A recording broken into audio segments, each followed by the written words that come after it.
Hello, my name is Glenn Dyer, and you are watching a Dyer-Situation. Today, I am seeing Steve Jobs. Most creative name ever. Actually, I suppose it's better that they did just call it Jobs or something. Of course, everyone is going to compare this movie to that awful Ashton Kutcher film that came out like a year or two ago. That man should not play a serious role ever. He was awful. But this is not that movie. This is something else. It looks pretty good. It looks like an actual serious biography film to the memory of Steve Jobs, which is what we all wanted. We didn't want Ashton Kutcher trying to prove that he is some actual actor or something. But there you go. I'm thinking this is going to be entertaining enough. I'm thinking it's going to have all the Steve Jobbiness I like.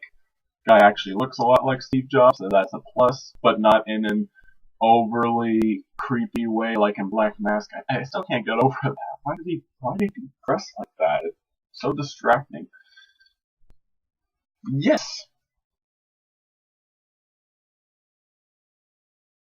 This was really interesting, to say the least. How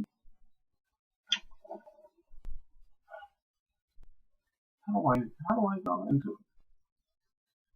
Well, one of the cool parts about it is that this movie takes place in 3 locations. Like the first third, like it's set in the thirds, right? And each third is a different launch of it's basically a campaign launch in a theater for a product that Steve Jobs was working on. Like first, it's the first third is the Mac, the Macintosh computer. The second is the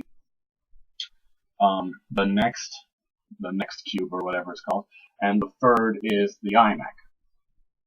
And really interesting choice, and I think it paid off. Essentially, throughout these thirds, you just kind of get to know where everyone's at this time. There's a brief little transition news thing that they do, like Steve Jobs is on this one, just kind of to catch us up. And then everything else is displayed by characters and dialogue and interesting stuff like that. And you get a lot of character out of it. Really. And it's just interesting, because at the end of the movie, they kind of lay it out for you. He says, like, Steve Jobs is just like, I swear, before each of these launches, you guys just go out, get hammered, and come and tell me what you actually think of me.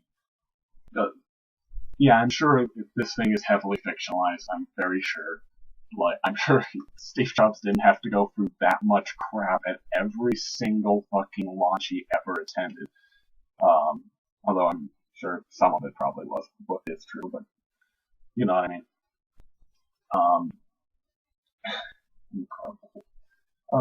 My main issue with this is a movie like this, a movie like set heavy in character and everything else.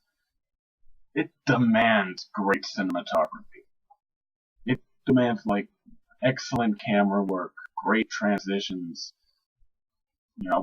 things to hold it together to keep the audience focused, and the camera work here is standard.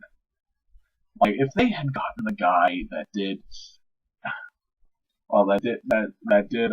Birdman, this would have been A+ on my list. But sadly, everything just feels kind of flat camera-wise, and it's really just up to the characters. You could argue that, yeah, that brings them forward, but it doesn't exactly enhance them either. You know what I mean. Not much more to say. Definitely interesting, worth reviewing. Yeah. And until next time, I'm Glenn Dyer, and you've been watching a Dyer-Situation.